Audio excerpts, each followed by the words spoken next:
Pada tanggal 19 Agustus 1942, pasukan divisi kedua Kanada yang berpangkalan di Sussex, Inggris, diam-diam menyeberangi selat yang memisahkan Inggris dengan daratan Eropa.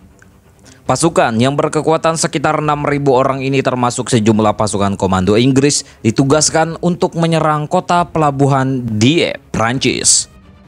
Setelah menguasai Dieppe dan menghancurkan fasilitas militer Jerman, mereka akan kembali ke pangkalannya, meninggalkan pasukan Jerman yang diperkirakan masih terkejut oleh serangan tersebut.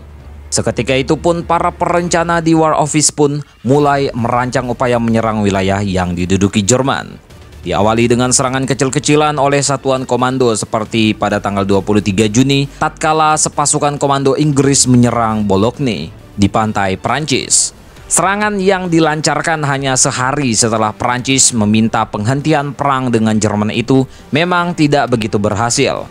Pasukan ini gagal membawa tawanan atau memperoleh informasi yang berharga.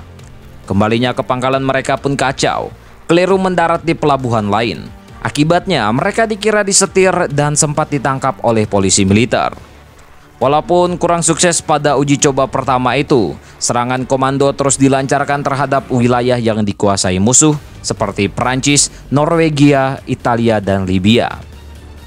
Tujuan serangan itu terbatas, sekedar menghancurkan tempat pertahanan musuh, merusak pabrik atau fasilitas penting lainnya, menangkap tawanan untuk dikorek informasinya, serta meningkatkan moral sekutu.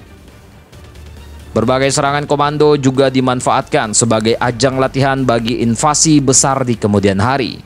Serangan komando paling besar dan berhasil adalah terhadap pangkalan laut Jerman di Saint-Nazaire oleh 680 pasukan komando dan pelaut Inggris pada tanggal 28 Maret 1942. Serangan ini menghancurkan satu-satunya dok kering yang ada di sepanjang pantai Atlantik. Padahal hanya dok inilah yang mampu melayani kapal tempur terbaru dan terbesar Jerman, Tirpitz. Akibatnya kapal ini tidak berani keluar ke Atlantik untuk ikut menggempur konvoi armada transport sekutu. Tetapi keberhasilan serangan atas Saint-Nazaire menimbulkan kesan menyesatkan, seolah-olah setiap serangannya yang bersifat pendadakan atau berdaya kejut akan mampu mendobrak pelabuhan atau pangkalan laut musuh sekalipun dijaga ketat. Perkembangan perang di daratan Eropa menunjukkan Hitler terus berusaha untuk membinasakan Uni Soviet. Stalin pun terus mendesak dibukanya front kedua di Eropa Barat guna mengurangi tekanan Jerman terhadap Uni Soviet. Pembukaan front baru berarti sekutu harus melakukan invasi besar-besaran terhadap Eropa Barat. Karena itu, Kepala Staf Amerika Serikat Jenderal George Marshall memerintahkan perencanaan invasi darurat ke Prancis. Jenderal Eisenhower lalu menyusun dua perencanaan lewat Operasi Schlegelhammer dan Operasi Runduk. Namun rencana itu ditolak Inggris yang beranggapan Jerman pada tahun 1942 masih terlalu kuat dan sekutu belum mampu melancarkan invasi ke Eropa. Sebagai gantinya, Inggris mengusulkan invasi lebih kecil di Afrika Utara yang akan dipimpin oleh Eisenhower. Namun gagasan membuka front kedua di Eropa Barat tidak pernah ditinggalkan, bahkan harus disiapkan. Salah satunya dengan melancarkan serangan cukup besar terhadap sasaran penting di pantai Eropa yang akan memaksa musuh melakukan reaksi seperti bila mereka menghadapi invasi yang sesungguhnya. Para perencana akhirnya memilih Dieppe. Tempat ini terpilih karena memiliki kelebihan dibanding beberapa kandidat sasaran lainnya. Antara lainnya adalah letaknya cukup dekat, sehingga armada kapal penyerang dapat mencapainya dalam lindungan kegelapan malam, serta dalam jangkauan operasi pesawat tempur RAF. Hal penting lainnya adalah Dieppe memiliki pertahanan yang cukup kuat, sehingga reaksi Jerman terhadap suatu invasi diharapkan dapat dipelajari. Sasaran serangan adalah menghancurkan pertahanan Jerman, galangan kapal, stasiun radar, penyimpanan bahan bakar, merebut dokumen, dan membawa tawanan pulang.